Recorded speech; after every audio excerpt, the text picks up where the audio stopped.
দেশের আধুনিক চিত্রকলার পথিকৃৎ শিল্পাচার্য জয়নুল আবেদিনের ১১০তম জন্মদিন আজ।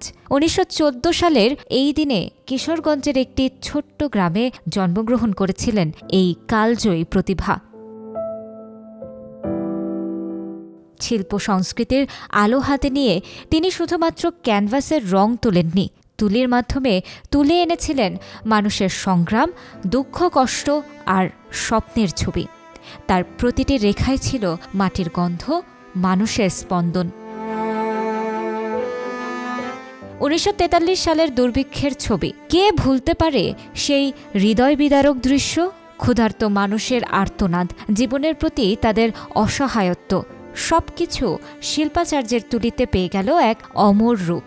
তার দুর্ভিক্ষ সিরিজ আজও আমাদের মনকে নাড়া দেয়। জয়নুল আবেদিন কেবল শিল্পীই ছিলেন না, ছিলেন আমাদের স্বাধীনতার অগ্রদূত। তার শিল্পকর্মের মাধ্যমে তিনি শোষিত মানুষের কষ্ট আর সংগ্রামের কথা তুলে ধরেছিলেন। আর তাই তো তিনি শুধু শিল্পাচার্য নন, তিনি আমাদের মননের বাতিঘর।